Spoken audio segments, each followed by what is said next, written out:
Hello, everyone. Welcome to Pairfect, the daily Tribune digital show that takes you up close and personal with leading names in business and lifestyle. I am Dinah Ventura. This month, we have featured a series of trailblazers, and this time is no different. Our guest is the founder and visionary behind the brand Artifeks, which highlights Filipino artisans and brings our heritage across in innovative ways. Let's get to know Clair Concepcion Barberis.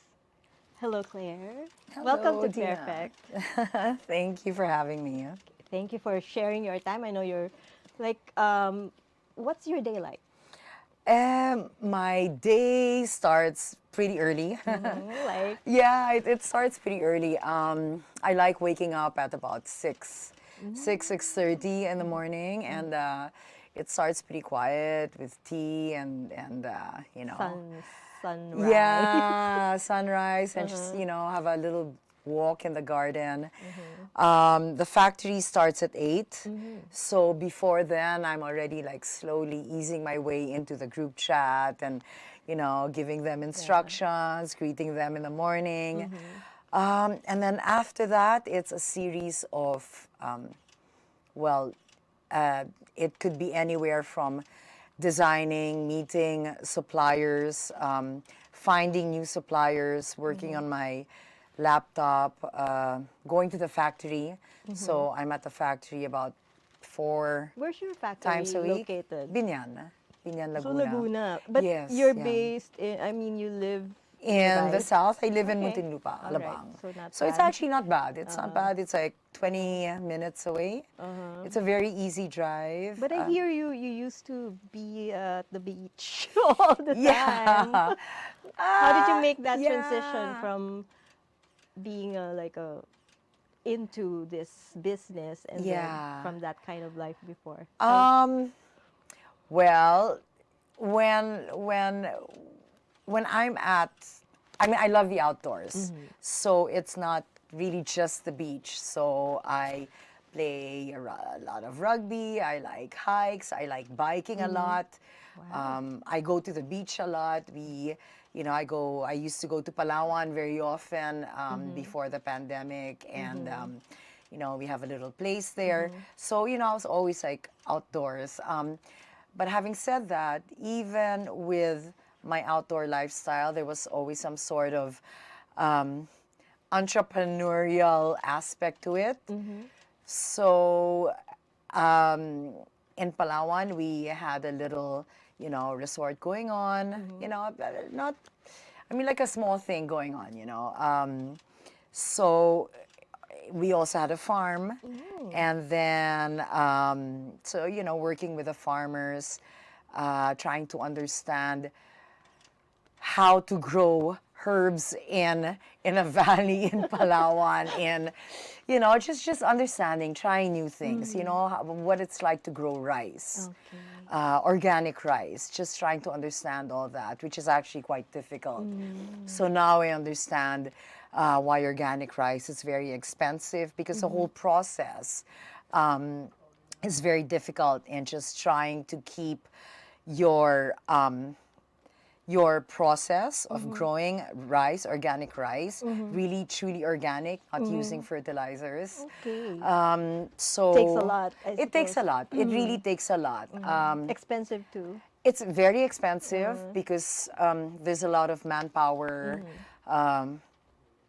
and just not using fertilizer requires trying to explore new ways of preventing any bugs. So that's using like Yeah, all those sealy, details. a You lot have of to work. study the entire process too, right?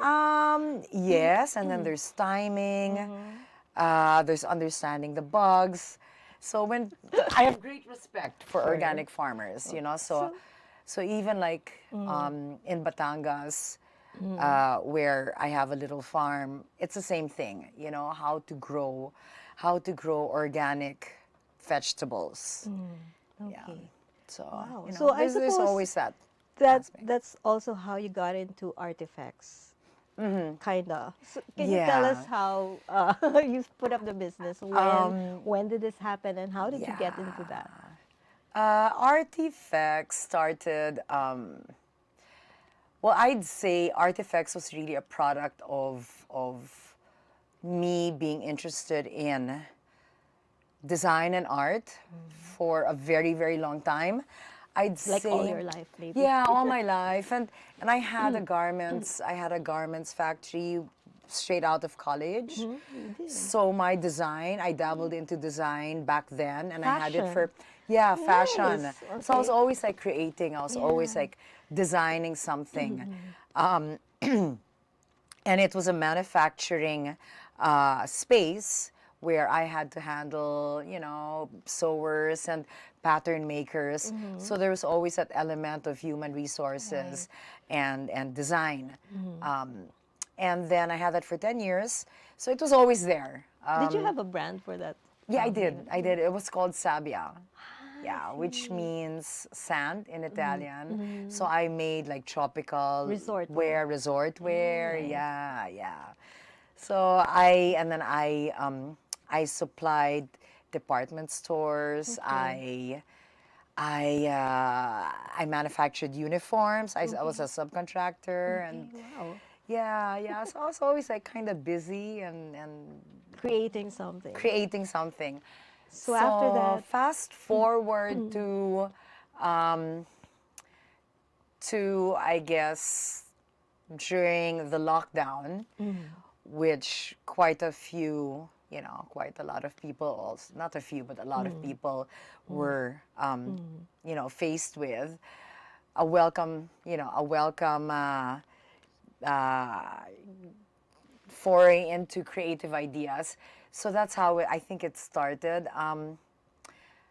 And not to mention the idea of my both my children being older and eventually heading back to the UK for studies, yeah. being faced with that idea of being an empty nest. So what next? What's the Yeah. next challenge, right? So there. So you know, I got into designing designing lamps first with a few other people. We started a few things. There were quite some challenges, and then eventually Artifeks evolved into where it is now, which is, you know, a factory in Binyan. Wow. In a matter of what? 2 years? In less than 2 years, yeah, Wow. in less than 2 years, yeah. So, you know, it's not without its many, many challenges.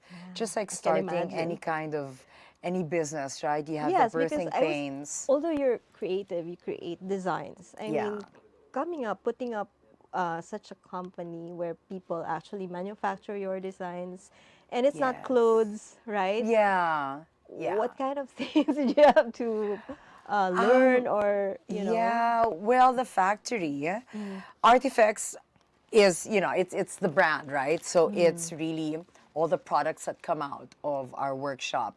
So the factory, we house like in-house. I mean, we have artisans, craftsmen. Yes. So these craftsmen are skilled in wood. We have wood carvers. We have resin makers, fiberglass particularly. Wow. We also work with metal, and we also work a lot with plant fibers and material. So bamboo raw fiber, sugarcane, abaca, you know, pineapple. So we're exploring a lot of these plant fibers, which is so fascinating because from the raw fiber to the actual textile, you can create so many things, and it's so malleable. So we do have these craftsmen, and from day one of hiring them as workers, where they started out really as, you know, like for instance, our fiberglass workers used to make bumpers for motorcycles or car bumpers, you know, So or very different set playgrounds. of Yes, yeah. aesthetics. So very different aesthetics. Nevertheless, they were experienced in creating fiberglass, fiberglass designs, the lamination process, Right. all that. So they were quite experienced. So it was really a matter of transforming or introducing that concept of artisanal design and a higher level of standards. Same with our metal craft workers. So our metal workers were originally welders. They would make gates, welders. So then they now started understanding the concept naman of, let's say, resource management, of sustainable development, of upcycling, of Yeah. recycling. So,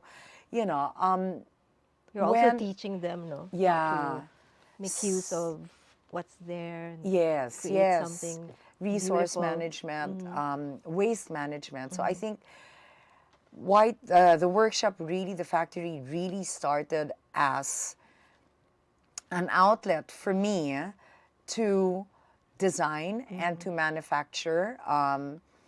It was a challenge for me because I'm at that stage in my life where we were talking about it earlier, where, maybe I should be slowing down, but then, challenge is always there, and I love challenges. So You can't stop. you can't stop. Yeah, exactly. So I saw this as a challenge, A new and one. yeah, yeah, and being creative is always so healthy for one's, Yeah, I think mental so. state. Yeah. So that's Keeps how you it really started. okay. So that a one woman show? Like, did you have to get partners and help you with the business? Well, it started, as I said, there were challenges.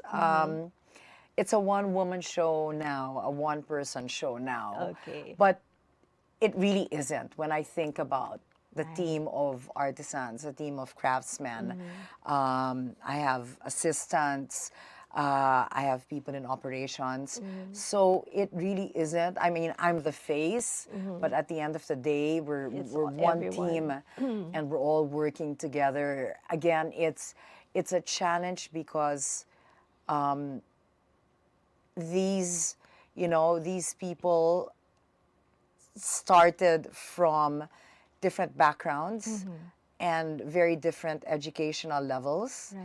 So transforming certain mindsets from that wasteful, very wasteful mindset to, hold on, teka lang, we have so much material, we have so much resources. Let's manage this, let's try and work with what we have first before we even think of buying. Yeah, that's a great idea. Yeah, so the whole idea and concept of sustainable development is too big and too grand for them.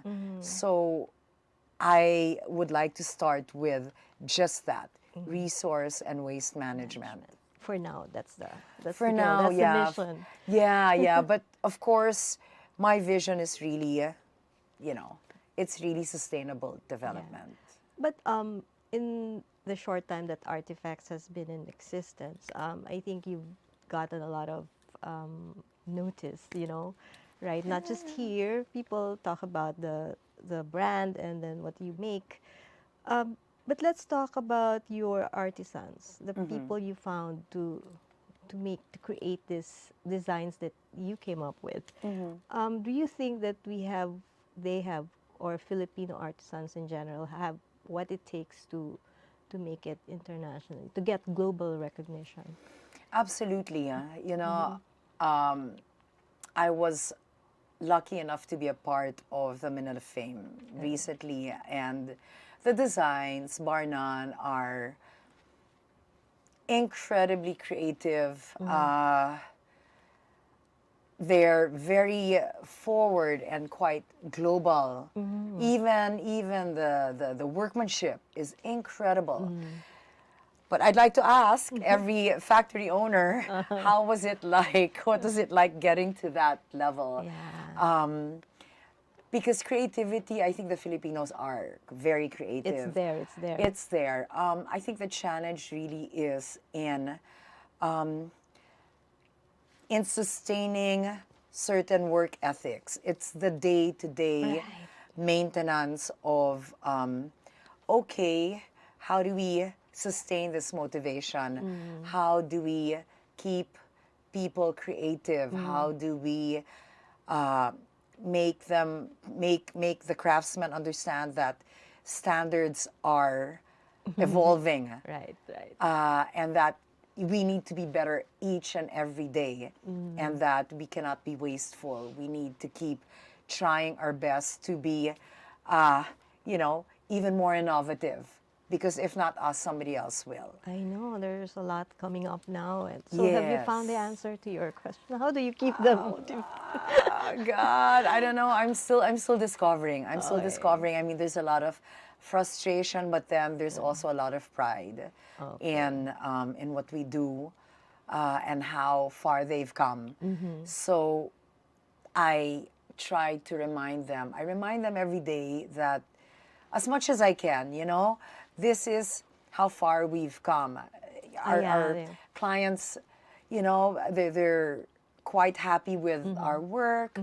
It's in their respective spaces. It looks beautiful. Be proud of that. And hopefully not everybody understands, because you can't help that, because some of them, it's really a means to an end. It's all about the paycheck. Right. I get that. I understand that. Survival. Yeah, it's survival. Some of them are actually true creatives, and they explore. They like to discover new ways of doing things. They like to redefine processes, and we're together in that. Nice. For those that believe in the salary, then I can rely on them to be there, to be there day after day, because they need the work. Which, I think it's just a matter of, it's hard, but a matter of appreciating their strengths. Right. Yeah, so even with me, it's like a constant reminder of, okay, how do I stay motivated myself? Because it's challenging. Okay. That's a good point, no? I think I can relate to that sometimes. Yeah. I mean, Any business. Yeah, that's right. Yeah. So, Claire, thank you. We'll just pause for a short break, but we'll continue. We'll talk about the products that you create. Okay, thank you. We'll be right back. Brought to you by Angkas, Beat the Traffic, Bayad Center, hashtag Bigger Better Younger Bayad, and you can buy it all. Globe, atin ang mundo. Meralco, ang liwanag ng bukas. SM, we've got it all for you. Smart, live more today. Union Bank, it starts with you. A wellness show dedicated to empowering viewers with the knowledge and inspiration needed to lead a healthy lifestyle. Be Well Now, hosted by Miss Cory Crino, every Wednesday at 2 p.m. only here at Daily Tribune's Facebook page and Tribune Now in YouTube. Alamin ang pinakamaiinit na balita at mahalagang issue na bumabalot ngayon sa ating bansa. Ating pag-usapan, blow by blow, dito lang sa Hot Patatas, kasama sila Chicky Mangkukang, Vernon Velasco at Gio Leaño. Yung Lunes, Miyerkules at Biyernes, alas 3 ng hapon, dito lang sa Daily Tribune Facebook page at Tribune Now sa YouTube. Conversations that are masterclasses from the top honchos of various industries. Learn from their strategies and insights so you yourself can unlock your full potential. Pairfect every Friday at 2 p.m. only here on Daily Tribune's Facebook page and Tribune Now in YouTube. Creative minds, entertainment icons, style influencers. We shine the spotlight on remarkable individuals who shape our cultural landscape. Every Tuesday at 2 p.m. only here in Daily Tribune's Facebook page and Tribune Now in YouTube. Parayan at talakayang showbiz, ×2, doble-doble!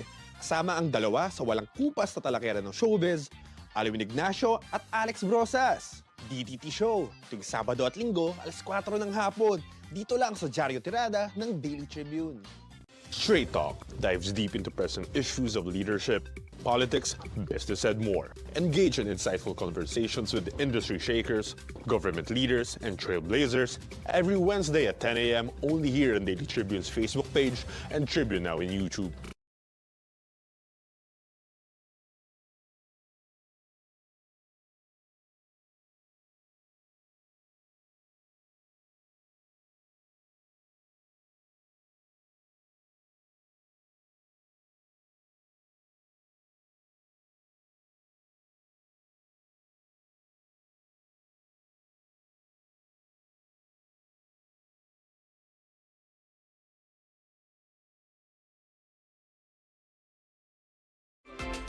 Hello, once again, we're back on Pairfect.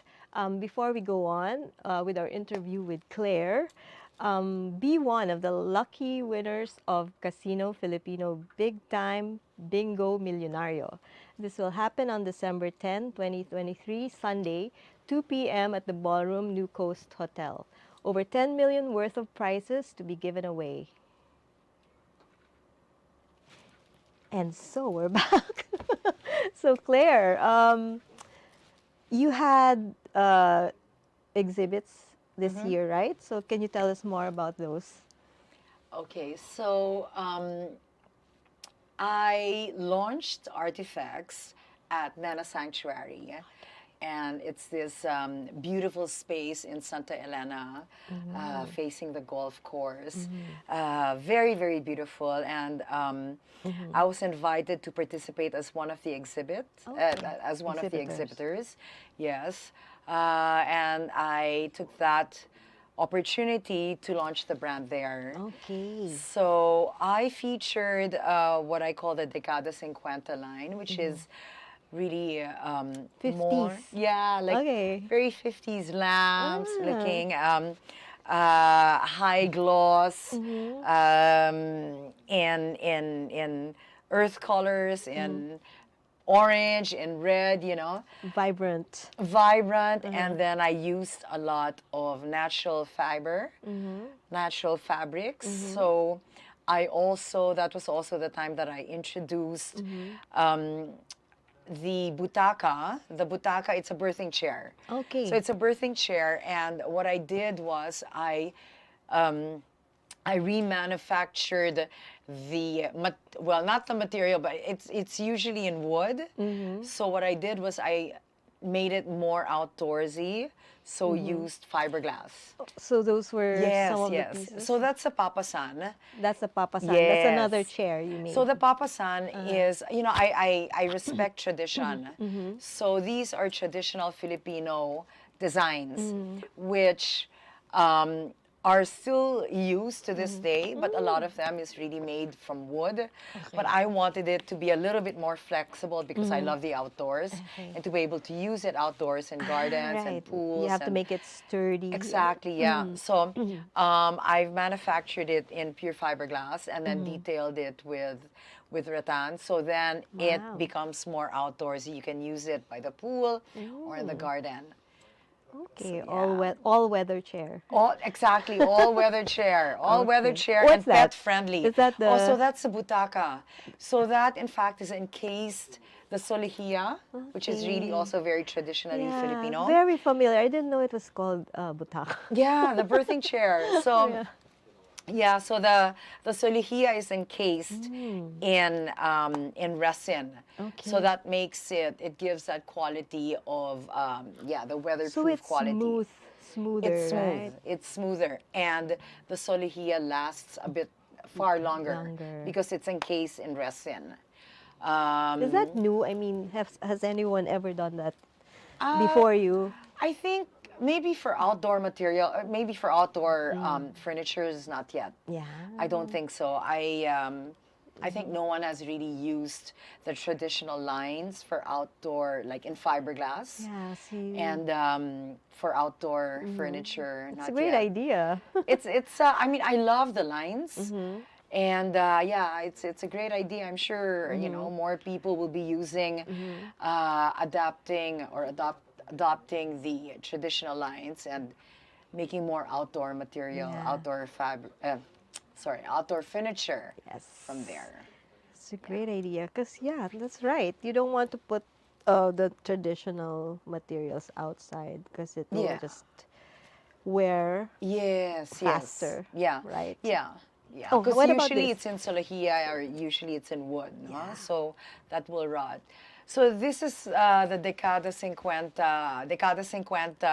range. Okay. So so you can see it's like really bright colors. The lines are, kind of mid-century, very clean and very sleek. And the colors.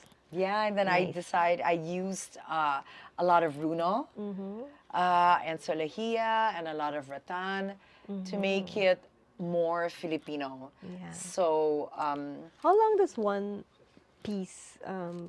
Last? No. How long does it take to make one piece? Okay.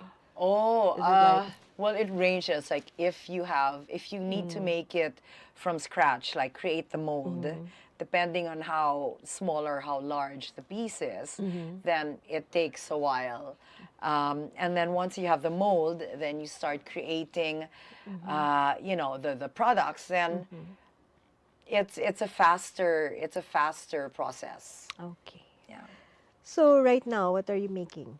What It's are you working on? R&D.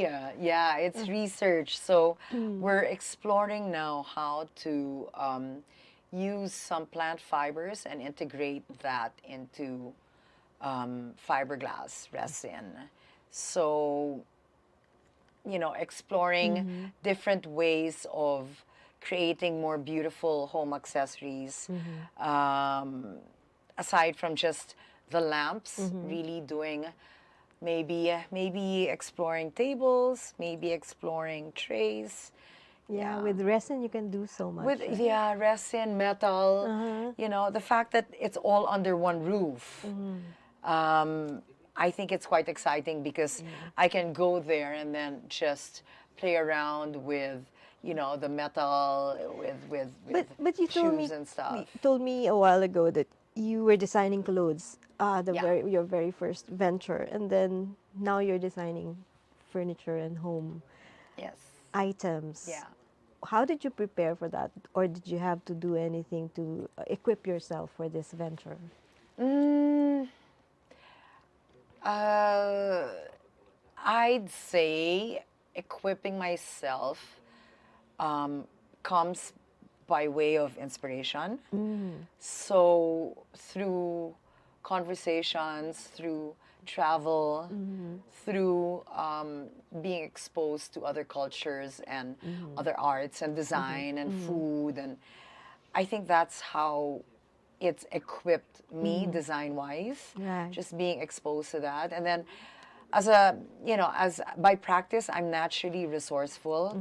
I really like trying to, extract as much as I can from certain things because I don't like being wasteful. Right. So I always try to integrate that into Whatever. my design, into design, into cooking, into Oh, you like cooking yeah, also? I enjoy Alright. cooking, into even, into design, to clothes, how to upcycle certain, like old designs, old clothes, how to, So that's always been inside, like yeah, that need or desire to reuse and yes. before sustainable became more popular. Yeah, before it became a thing, before Yeah. it became, a phrase. It was already your lifestyle. You were already Yeah, like that. yes, Why is I'd that? say that. Was your family into, Yeah, my you know? family was very,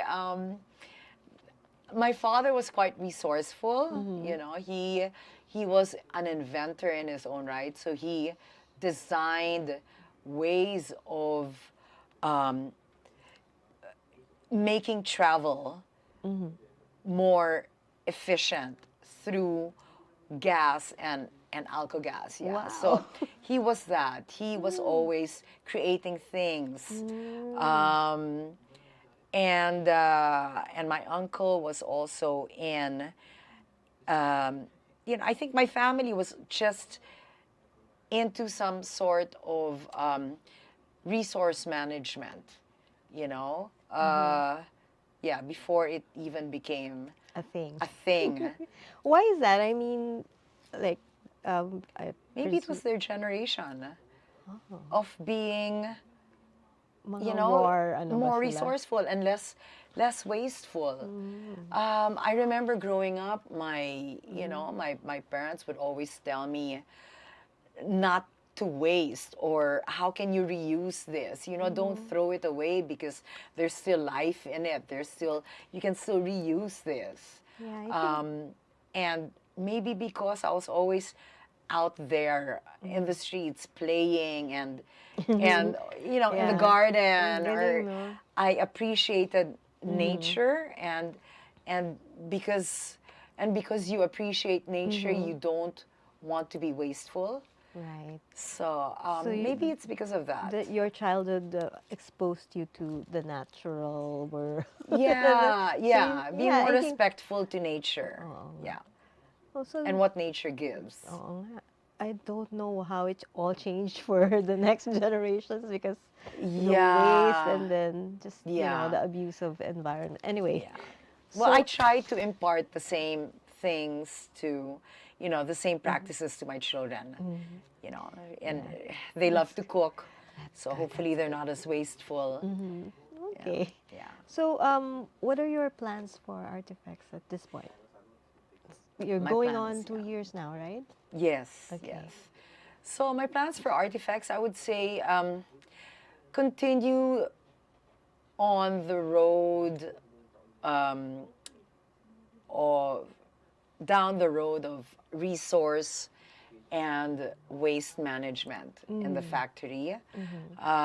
Really making every craftsman understand, truly understand, and apply, and immediately apply the concepts of resource and waste management. Again, before they even talk about sustainable development to anyone else, I think it's them being able to apply these concepts in the factory and within their circle. Right. And eventually creating a guild of craftsmen where we are able to impart practices on waste management, on resource management, and then sharing this knowledge with the next generation so that sustainable development comes in the form of generative learning. So then that becomes the succession of every discipline in metal, in wood, in plant material, in resin. Okay. So eventually that's what I That's your hope your to long-term achieve. Yes. okay, Yeah. mission. Yes. Yeah. Yeah. Right. So was the business already in operation during the pandemic? Uh, it was in operation in my head. Wala. So you were conceptualizing during that time. Yeah, yeah. Okay. It wasn't really there yet. Not, I mean, it started out as a backyard operation. So, like really out of the garage from the farm, so it really Yeah. started super small.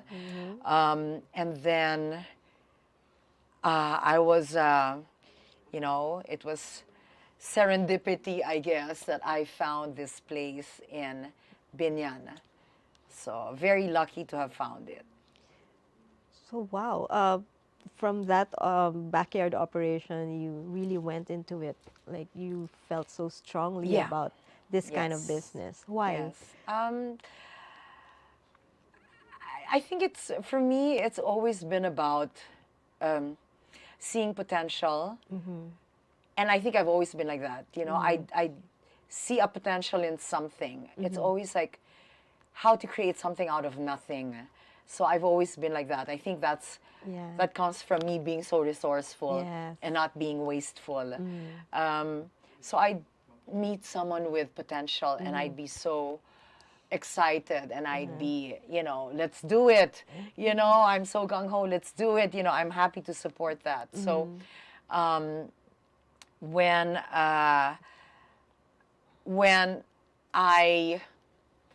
I chanced upon this factory, it was all then it became clearer to me that it was my dream to have all these disciplines under one factory, so that me as a creative, I would just have to go to one place, and like a playground, I'd be able to go to from one person to another and say, hey, let's create this. So in fact, now I also work with interior designers a lot. Okay. Yeah, so it's like their playground. Okay, so you're making custom. Yes, I do bespoke, for Okay, them, for artists as well. nice. So they come to the workshop and they say, hey, I want to do this. I have this idea in my head and, I want to execute this. So I'm really happy. And when I see the workers and their potential, it really fills me with joy, and it just makes what I do more purposeful. And that's what drives me. Important, right? Yeah, it's really what drives me at the end of the day. It's what excites me. More than just more than just the object, because that's the finished product. It fills me with a lot of fulfillment and joy when I see things coming together, people coming together and creating that. I know. Yeah. I can imagine. Yeah, So, you should come and visit. I know. Feel the energy, right? Feel the energy, yes. So have you yes. been like meeting or coming across like-minded people who would like to achieve the same things as you? In their own spaces, yes, more and more. And that for me is so empowering, and I'm so inspired by those conversations. Yeah. I have been meeting a lot of movers, doers, in their own respective industries. Just like you're a doer. Yeah. I like doing that. I like doing things. Yeah. So, and seeing a vision come to life. And yeah, so I've been meeting a lot of doers and movers and all these conversations, like I was telling you, they're really inspiring. Sometimes you feel in a day, it's been difficult, it's been demotivating. So, you call up a friend and just have that sort of conversation. You're more or less on the same boat, but maybe that day for her was so productive, and it was a great day for her. So she shares her achievements, her little achievements, and that for me is inspiring. So it's like, okay, great. You're uplifted again. I'm uplifted again, and I always, for some reason, find a nugget of wisdom in all these, in these select people. As you get older, your circle of Shrinks. friends. I mean, you have a lot of friends, right? I can imagine you would have a lot of friends. But there are people that you really talk to when just a few. there's like inspiration, a lot of inspiration, and I have a lot of admiration for many of my friends. They are, a lot of them are like one person, drivers and very strong individuals. We hopefully get to meet them also in I can give you a list. I'll give you a list. Okay. I am in awe of their achievements. Yes, nice. So, but for you, how do you see the industry that you're in the coming years? How do you see it growing or improving? I think the Filipino will always be creative. Very, very creative. In terms of, I suppose, growth, skill-wise, I would hope that if there's more support from, let's say, government, private individuals, skills, training, we just need a lot more of that, because it takes a lot of time it's a longer process to learn things on the fly.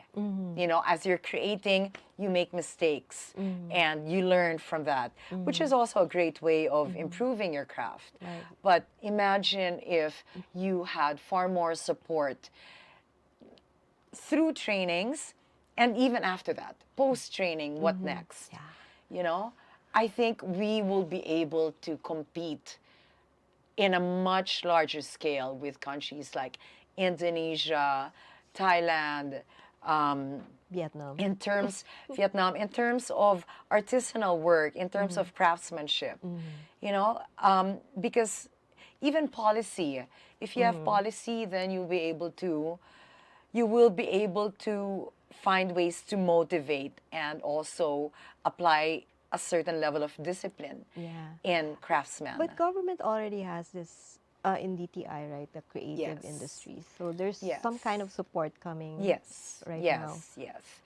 And more, and more, yes, and more. I have a feeling that'll be your next I hope mission. so. Yeah. Oh, I really hope so. And global skills training in many aspects, even in the soft skills side, in the policy side, in process, in skills. There are many things that I wish, you know, we could have as a, you know, as a factory, because I think as far as entrepreneurs are concerned, the fire and the drive is there, the passion is there.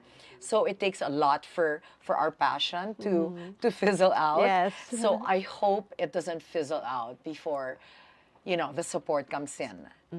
Because I think I hope so too. Yeah, I think you'll find a lot of entrepreneurs that would be very happy if there is that support, and to take it, you know, to a much further into a much higher level. Yeah. So maybe before we say goodbye for today, Okay. you'd like to say something to our viewers or government? Oh, What's your message to the viewers? How do you want to, what do you want to say to them before we end the show? I guess I'll speak as an entrepreneur and the creative. I think I would encourage more people to be creative. I know some people say that there's no money in being an artist. You know, it's a starving artist. Maybe yes, maybe no, but I think if you have that drive, and if you have the discipline and the focus, and just that resilience, because you are going to be faced with so many challenges, and to just be able to say, okay, it's a challenge, let's look at it in many different ways and not give up. I think your creativity or your passion as an artist, you'll be able to take that far and wide and even globally, because there's just not enough creatives in the world and entrepreneurs. So I think an entrepreneur, I would support potential anytime. And we're all very lucky to have somebody like you starting off things like that. We all need it. I believe that. I think so. I think so. And when you're given that opportunity, hopefully you're able to pay it forward. Right. Thank you know, for that. do the same for someone else. Yes. So thank you so much, Claire, for welcome. sharing your time with us today and it your was such story. a pleasure. Thank you so much, Dinah. Thank you. I enjoyed conversing with you and learning more about your designs and your work. Thank so you. we wish you the best of luck in all your ventures, and Thank we you. hope to have you back sometime Okay. to talk more about your other missions. Okay. As you grow. We Okay. want to grow with you. Yeah. So thank you very much, everyone, for watching. This is Pairfect. Once again, this is Dinah Ventura.